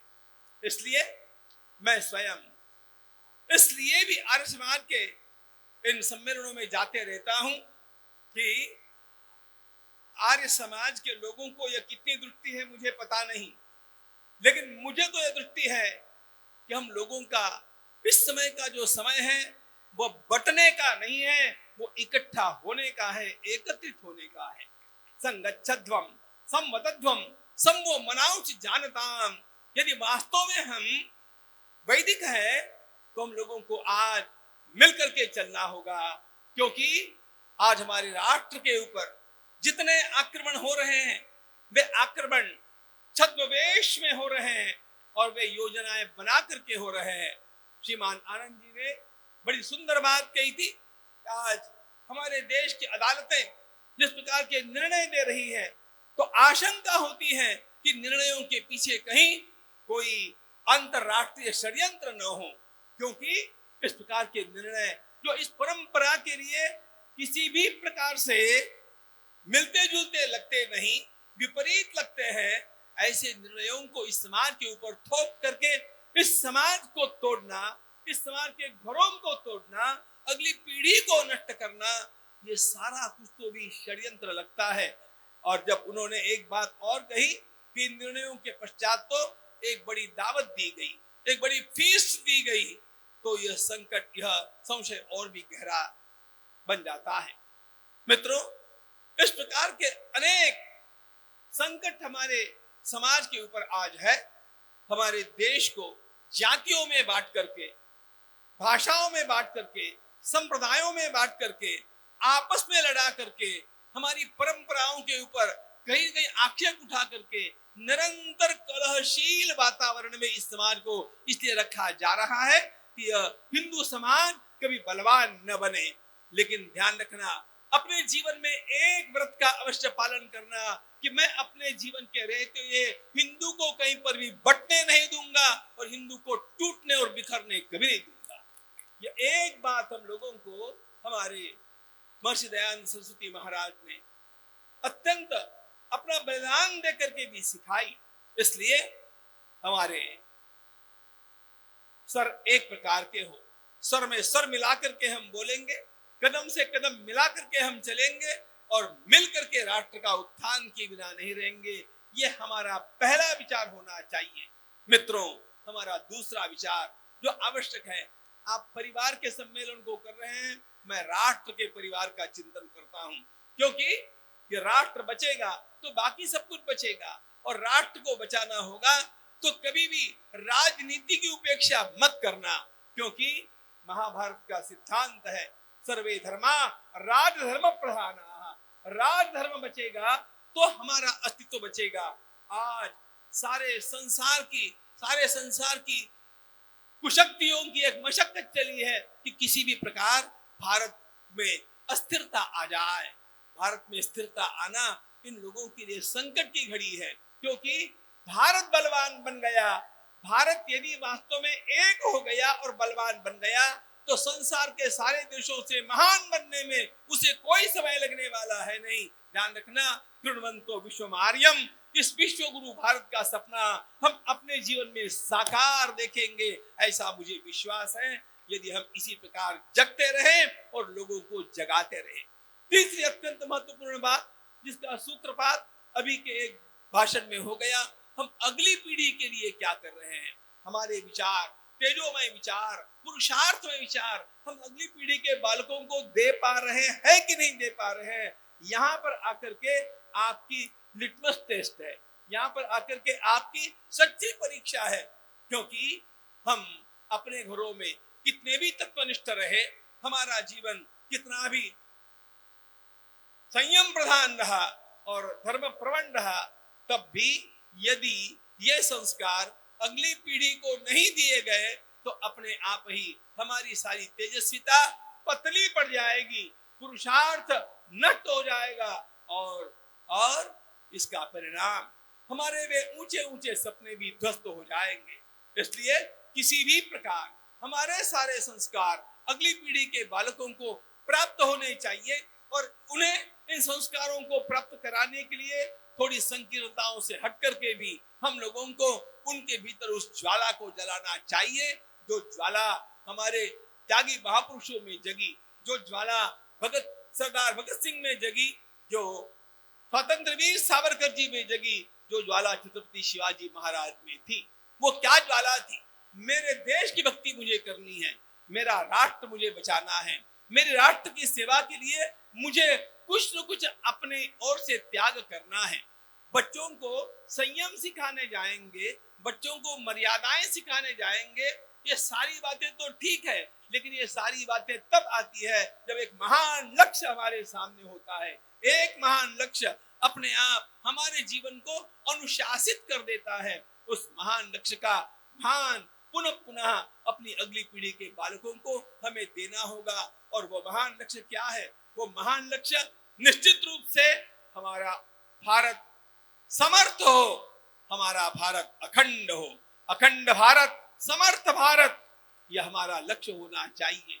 हम अपनी मातृभूमि के टुकड़े अपनी आंखों के सामने देखें, कभी तो भी हमारे सामने इस प्रकार का विचार होना चाहिए कि पुनः यह देश न केवल स्वतंत्र बल्कि समर्थ भी होगा और अखंड रूप में पुनः एकत्रित होकर के विश्व के लिए मांगल्य की वृष्टि करेगा। यदि ऐसा करना होगा तो ऐसे सम्मेलन निर्माण करने होंगे, वेद पढ़ाने होंगे। मैं थोड़ी सी वेदों की सेवा कर पाया हूं, बहुत करना चाहता हूं, जितनी कर पाया हूं उससे संतुष्ट नहीं हूं, लेकिन 30 वर्ष पहले सोचा कि वेद की कुछ सेवा मुझे करनी चाहिए। हमारे परिवार से ही वेद के संस्कार हम लोगों को प्राप्त हुए और सोचा कि सस्वर वेद पाठ की सारी प्रणाली समाप्त होती जा रही है और इसलिए वेद पाठ की सस्वर प्रणाली को जीवित रखने के लिए हमें वेद विद्यालय का आरंभ करना चाहिए। एक विद्यालय कैसे चलाएंगे, यह भी हम लोगों के सामने बड़ी समस्या ही थी, लेकिन परमात्मा की कृपा बरसी और ये समाज साथ में खड़ा हो गया, काफिला बढ़ता गया और एक एक करके आज 34 वेद विद्यालय हम लोग आज उनकी सेवा के माध्यम से भारत माता की अर्चना कर रहे हैं। और ये वेद विद्यालय भी कहाँ, सारे उत्तर भारत में, जम्मू से लेकर के मणिपुर पर्यंत महर्षि वेदव्यास प्रतिष्ठान के इन विद्यालयों की श्रृंखला सर्वत्र फैल गई। 1000 ऐसे बालक जिनके वेद सस्वर कंठस्थ हैं, भारत माता की सेवा में महर्षि वेदव्यास प्रतिष्ठान ने अर्पित कर दिए। और यह श्रृंखला इसी प्रकार निरंतर आगे बढ़ाते रहने का हमारा संकल्प है, क्योंकि वेद का केवल कंठस्थीकरण उपयोगी नहीं, वेद के अर्थ का भी ज्ञान होना चाहिए, वेद के विचारों से समाज परिचित होना चाहिए। कभी कभी मैं हमारे आर्य समाजी भाई बंधुओं से कहता हूं कि आप लोग बहुत सुंदर वेद का व्याख्यान करते हैं, वेद के प्रवचन तो कर लेते हैं, लेकिन सस्वर वैदिक मंत्र बोलना आपके बस की बात नहीं है। और हम लोग सस्वर वैदिक मंत्र बोल देते हैं, लेकिन हमारे छात्र उसके अर्थ को नहीं जानते हैं। इसलिए हम अंधे हैं और आप लूले हैं, अंधे लूलों को मिल करके अपनी यात्रा तय करते रहना चाहिए भारत माता की सेवा के लिए। अंग पंगु न्याय हमारे शास्त्रों में कहा है, मूल बात मिल करके चलना। हम मिल करके जितना चलेंगे, ध्यान रखना, संगठित हिंदू का संसार में कोई भी दुश्मन नहीं हो सकता, कोई विकल्प नहीं हो सकता, कोई उसको परास्त कर नहीं सकता। हमारी कमजोरी हमारी फूट है, हमारी कमजोरी हमारा बिखराव है, इसलिए बिखरेंगे नहीं, सोएंगे नहीं, नित्य कार्य करते रहेंगे। ये सारे विचार जब मैं सोच रहा था, एकाएक एक वैदिक गीत मेरे लेखनी से उतर गया। थोड़ा सा उसको आपके सामने बोल करके अपनी वाणी को विराम दूंगा। हम वेदों के आचार्यों का एक छोटा सा शिविर लेने जा रहे हैं, उसके लिए मैंने इसको लिखा। परसों की ही बात है, लेकिन बड़ा भाव इसके भीतर वही जग गया जो हम सर्वत्र निर्माण करना चाहते हैं। वंदे वेदमयम भारत विश्व गुरुम, वंदे वेदमयम भारत विश्व गुरुम। हम जागृत आचार्य वेद के अपना धर्म निभाएंगे, जीवन आहुति से भारत का सुवर्ण युग फिर लाएंगे। वंदे वेदमयम, वंदे वेदमयम भारत विश्व गुरुम, वंदे वेदमयम भारत विश्व गुरुम। मानवता के उस काल में नासदीय हम गाते थे, चरित्र शिक्षा सारे जग को जीवन से हम देते थे। ज्ञान साधना चरित्र निष्ठा ऋषियों से हम पाएंगे, जीवन आहुति से भारत का सुवर्ण युग फिर लाएंगे। वंदे वेदमयम भारत विश्व गुरुम। नचिकेता सावित्री तप का मृत्यु देव सम्मान किए, बाल भरत खेले सिंहों से तप पूत वाल्मीकि हुए। वेद भूमि यह दिव्य भूमि है, साक्षात्कार कराएंगे, जीवन आहुति से भारत का सुवर्ण युग फिर लाएंगे। वंदे वेदमयम भारत विश्व गुरुम। त्याग तपस्या स्वाध्यायादिक सुदृढ़ता से धारेंगे, प्रेम पराक्रम सेवा पौरुष यम नियमादिक लाएंगे। सत्यम वद और धर्मंचर का फिर से घोष कराएंगे, जीवन आहुति से भारत का सुवर्ण युग फिर लाएंगे। वंदे वेदमयम वंदे विश्व गुरुम। भरत भूमि के अंग अंग में वेदों के स्वर गूंजेंगे, भरत भूमि के अंग अंग में वेदों के स्वर गूंजेंगे। यज्ञ ज्वाला प्रज्वालित हो धर्म ध्वज लहराएंगे, वेद हमारे हम वेदों के जीवन मंत्र बनाएंगे, जीवन आहुति से भारत का सुवर्ण युग फिर लाएंगे। हम जागृत आचार्य वेद के अपना धर्म निभाएंगे, जीवन आहुति से भारत का सुवर्ण युग फिर लाएंगे, सुवर्ण युग फिर लाएंगे, सुवर्ण युग फिर लाएंगे। एक बार करतल ध्वनि से पूज्यपाद स्वामी गोविंद देवगिरी जी महाराज का अभिनंदन करेंगे। स्वामी जी महाराज, आज हम क्षमा चाहेंगे कि इस सत्र के साथ एक व्यायाम सम्मेलन के कारण उपस्थिति कम रही, नहीं तो हमने आपका व्याख्यान 2012 में जिस ऊर्जा के साथ भरे हुए पंडाल में श्रवण किया था। सम्मेलन में स्वामी जी महाराज की उपस्थिति लोगों को पहली बार आश्चर्य भी हुआ कि स्वामी गोविंद देवगिरी जी महाराज आर्य समाज के मंच पर तो नहीं दिखते हैं, पर जब स्वामी जी ने व्याख्यान दिया उस सम्मेलन में लोगों की तालियां, लोगों का उत्साह, ये लगा कि ऋषि दयानंद की उस मूल विचारधारा से जुड़े हुए पूज्यपाद स्वामी गोविंद गिरी जी महाराज हैं। मैं आपको परिचय करा दूं, स्वामी सत्यमित्रानंद जी महाराज भारत माता मंदिर के संस्थापक, आपसे ही आपने संन्यास की दीक्षा ली है। और भारत माता मंदिर में जब कोई जाता है, देखता है ऋषि दयानंद का बड़ा चित्र लगा देख करके तो आश्चर्यचकित हो जाता है। इसी हरिद्वार की धरती पर दयानंद को पत्थर मारने वाले लोगों में ऐसी भावना, अर्थात स्वामी सत्यमित्रानंद जी महाराज ने वो भावना तोड़ी। स्वामी सत्यमित्रानंद जी महाराज ने कई मंचों पर कहा कि मैं उन सारी मान्यताओं के विरुद्ध हूं जिनके कारण भारत में निराशा आई, दोबारा से वेद ज्ञान का लोप हुआ। स्वामी सत्यमित्रानंद गिरी जी महाराज कहते हैं कि जब मैं भारत से बाहर चला गया, मेरे जाने पर यहाँ के लोगों ने प्रस्ताव पास किया कि समुद्र पार जाने पर तो धर्म भ्रष्ट हो गया, शंकराचार्य के पद से स्वामी जी को हटा दिया जाए। स्वामी जी ने कहा एक मंच से कि मैंने स्वयं भारत आकर के कहा, अगर ऐसा ही शंकराचार्य पद है जो पूरे विश्व को कृणंतो विश्वमार्यम के नारे से दूर करता हो, तो मुझे ऐसा शंकराचार्य पद नहीं चाहिए। ऐसे स्वामी जी के शिष्य स्वामी गोविंद देव गिरी जी महाराज हैं।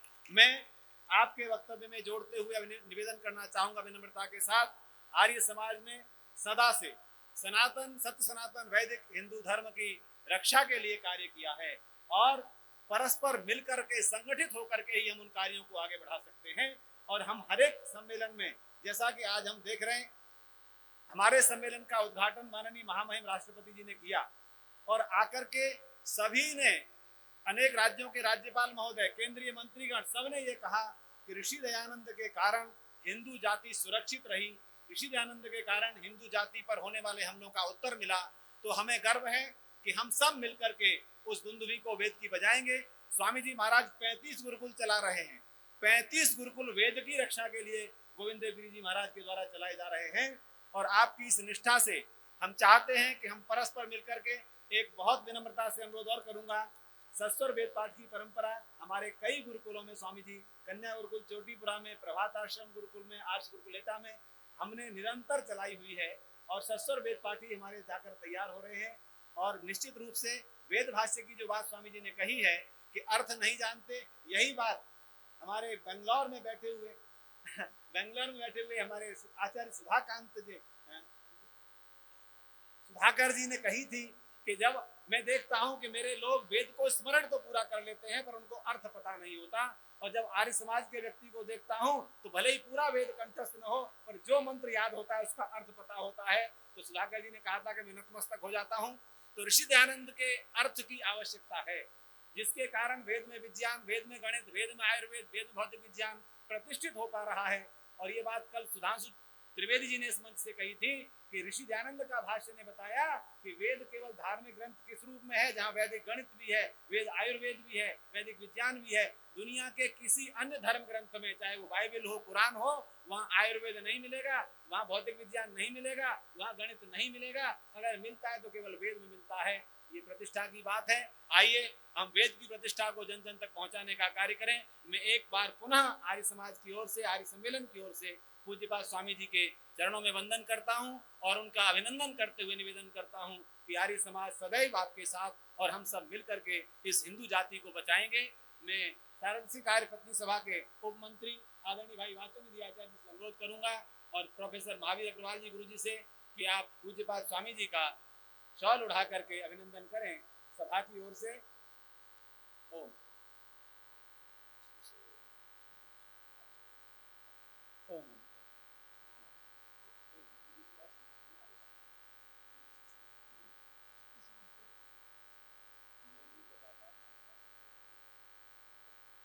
हाँ जी ओम।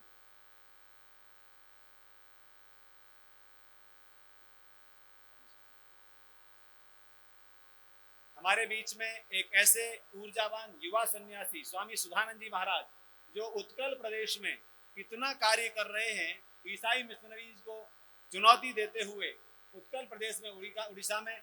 मैं स्वामी सुधानंद जी महाराज के अभिनंदन के लिए अनुरोध करूंगा। सारसी सभा के उपमंत्री मंत्री वाचोनिधि जी, श्री विजय आर्य जी, हमारे श्री बसैया जी और प्रोफेसर महावीर जी अग्रवाल मिलकर के स्वामी जी का सम्मान करेंगे, चिन्ह भेंट करेंगे।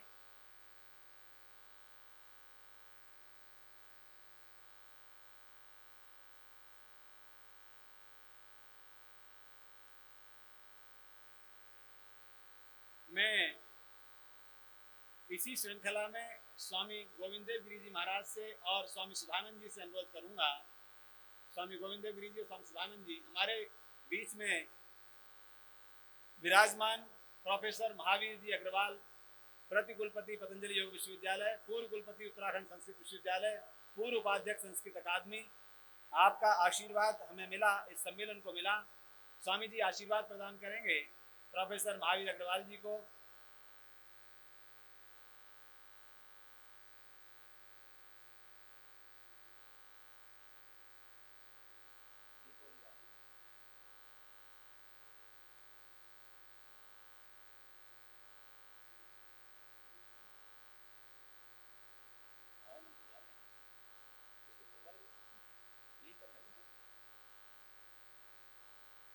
वेदों के प्रकांड विद्वान, संस्कृत की इतनी रक्षा गुरुवर के द्वारा हुई है। उत्तराखंड संस्कृत विश्वविद्यालय में वेद और आर्ष पाठ्यविधि का पाठ्यक्रम आपके कार्यकाल में लगाया गया। एक बार अनुरोध करूंगा स्वामी जी से, हमारे बीच में आनंद कुमार जी आईपीएस, पूर्व आईपीएस आनंद कुमार जी, जिनका व्याख्यान हम सुन रहे थे। आनंद कुमार जी पूर्व आईपीएस और आर्य समाज के गुरुकुल के स्नातक, गुरुकुल झज्जर के स्नातक, वेद मंत्रों के साथ और व्याकरण के साथ आपने अध्ययन प्रारंभ किया और भारत की आईपीएस परीक्षा को उत्तीर्ण कर आप बड़ी बड़ी संस्थाओं में जो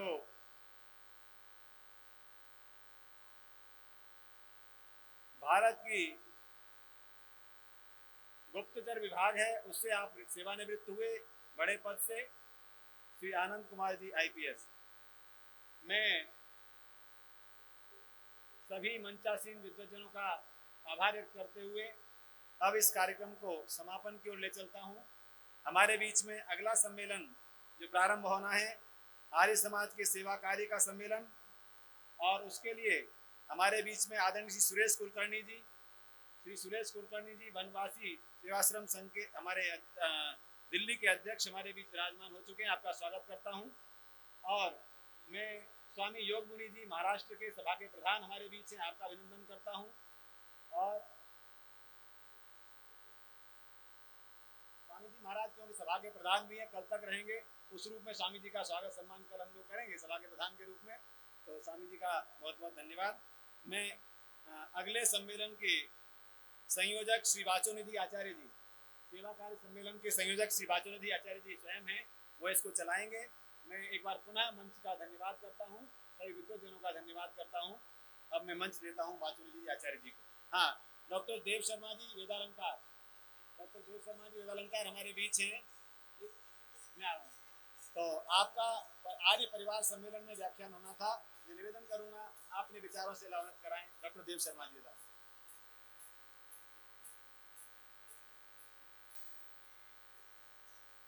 नमस्ते जी। बस थोड़ी सी देर के लिए मैं आप लोगों का ध्यान आकर्षित करना चाहूँगा। सत्य स्वामी जी, देखिए, मैं भी आर्य समाज का एक प्रचार कार्य करता हूँ और प्रचार कार्य करते हुए मुझे 20 वर्ष हो चुके हैं। जैसे ही मैं इस ओर बढ़ा तो सिविल सर्विस की तैयारी करते हुए मैं जैसे ही इस ओर आया और आकर के मैंने पूरे अपने शास्त्रों का चिंतन और मनन किया तो वहाँ मुझे बहुत अद्भुत सामग्री प्राप्त हुई। और जैसे ही मैंने अध्ययन करके अपने सिर को ऊपर उठाया तो मैंने पाया कि ये सारी चीजें तो हमारे समाज में है ही नहीं। आप कहेंगे कि आज का जो सम्मेलन है जो परिवार के लिए है और परिवार की एकजुटता के लिए है और परिवार की समरसता के लिए है। जब मैंने उसको देखा तो मैंने पाया वेद में जहां लिखा है कि आप गृहस्थ में तो रहें, लेकिन गृहस्थ में कैसे रहें कि जो आपके बड़े हैं उनके साथ में रहे और नाती पोते धेतों के साथ में खेलते हुए रहे, ऐसा खुशहाल हमारा परिवार हो। परंतु इसके लिए हमको क्या करना होगा? इसके लिए हमको अच्छे माता पिता चाहिए और अच्छे माता पिता के लिए हमको ऐसे पति पत्नी चाहिए कि जिससे वो एक सही गृहस्थ का निर्माण कर सके। परंतु मैंने देखा महर्षि ने लिखा गृहस्थ निर्माण के लिए कि अगर आप बेमेल विवाह करते हैं, अगर आपका विवाह मिला हुआ नहीं है, अगर विवाह करने से पूर्व आप अपने बच्चों का मैच नहीं मिलाते हैं, अगर अपने बच्चों के गुण कर्म स्वभाव नहीं मिलाते हैं तो आगे वो जो विवाह में जाएंगे, गृहस्थ में जाएंगे, उनसे कुछ लाभ होने वाला नहीं है। और क्या स्वामी जी ने चेतावनी दी कि अगर आपके मेल नहीं मिलते हैं तो मरण पर्यंत कुंवारे रहें, लेकिन बेमेल विवाह ना करें। जब मैंने इस पर विचार किया तो मैंने पाया कि अगर हम महर्षि दयानंद की इस बात को मान लेते तो यहां आज अधिकतर लोग कुंवारे होते। अगर महर्षि की इस बात को हम मान लेते कि बेमेल विवाह नहीं होना चाहिए तो अधिकतर लोग कुंवारे होते। कैसे हम परिवार का निर्माण करते? तो मैंने उस पर एक तैयारी की और 20 साल में एक रिसर्च की और रिसर्च करके एक मिलन पत्रिका तैयार की कि हम कैसे वैज्ञानिक विधि से गुण कर्म स्वभाव को मिलाएंगे। ये आपके लिए तैयार कर दी है। और जब हम अपने बच्चों का विवाह करते हैं, उन्हें पता ही नहीं है कि गृहस्थ क्या है, भले वो एमटेक हो, भले वो एमबीबीएस हो, चाहे कुछ भी हो, लेकिन गृहस्थ की जानकारी उनको नहीं होनी चाहिए। इसलिए मैंने जब विधि विधान से इसको पढ़ा तो मुझे लगा कि हमारा जो विवाह संस्कार है, it's a refresher course and it should be taught in the universities. ये तो एक कोर्स है और इसको कोर्स की तरह से पढ़ाया जाना चाहिए, लेकिन अभी ये काम होना बाकी है। और जब तक युवक गृहस्थ को नहीं जानेंगे तो उनसे अच्छी संतान नहीं आएगी, वो अच्छे पति पत्नी नहीं बनेंगे। स्वामी जी ने कहा दोनों एक दूसरे से संतुष्ट हों, उसी परिवार में कल्याण है। लेकिन जो एक शब्द है संतुष्ट, जब मैं इस पे रिसर्च करने लगा तो मुझे लगा पूरी थीसिस लिखनी पड़ेगी। तो हम इस सुंदर सम्मेलन को, इसमें हमारे धर्मपाल जी आर्य जो इस कार्यक्रम के संयोजक हैं, उन्होंने लिखा था अपने संपादकीय में कि आज हमारे पास भी इतनी सारी समस्याएं हैं और उन सारी समस्याओं का समाधान लेकर के हम इस सम्मेलन में उपस्थित होंगे। पर मुझे लगा कि ये तो काम ही नहीं हुआ है, ये कैसे हम समाधान देंगे? तो हमारे पास भी हमारे बच्चों के लिए विवाह से पूर्व गृहस्थ की जानकारी नहीं है और गृहस्थ में जाने वालों के पश्चात संतान कैसे उत्पन्न करे उसकी जानकारी नहीं है। इसलिए हमने मनचाही संतान पुस्तक लिख करके ये बताया कि संतान ऐसे होनी चाहिए। और गृहस्थ में जाने से पहले हमने लिख करके बताया 7 कदम मेरे संग प्री मैरिज काउंसलिंग। हमें ये सारी की सारी चीजें जब तक हमारे पास में नहीं होंगी तो हम कैसे एक आदर्श परिवार और मेल मिलाप से रह सकते हैं। मैंने पढ़ा शास्त्रों में कि जब बच्चा 16 साल का हो जाता है तो वो मित्र हो जाता है।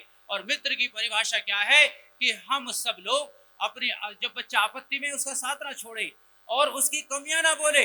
हम दिन भर अपने बच्चों की कमियां बोलते रहते हैं लेकिन उनके गुण कभी भी नहीं बोलते हैं, तो मित्र नहीं हुए हैं और वो हमारे से दूर चले जाते हैं। और दूर जाकर के वो बाहर के लोगों की अधूरी बातें सुन लेते हैं लेकिन माता पिता की बातें नहीं सुनते हैं।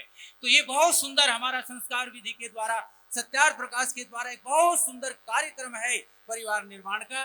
तो मैं, समय नहीं है, थोड़े से समय में भी मैं अपनी बात को कह करके ही विराम देता हूँ।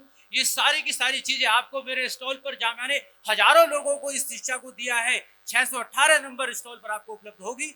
मैं इस आयोजन का, आयोजकों का सभी का हृदय से आभार व्यक्त करता हूँ, धन्यवाद करता हूँ और ये शुभकामनाएं देता हूँ कि हमारी जितने भी यहाँ से योजनाएं बनी हैं, जितने भी उपदेश और आदेश हुए हैं, उन सबको हम लोग ग्रहण करेंगे और अपने इस कार्यक्रम को सफल करेंगे।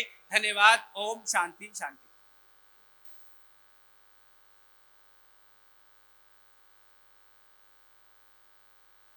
बहुत बहुत धन्यवाद माननीय आचार्य देवव्रत शर्मा जी का।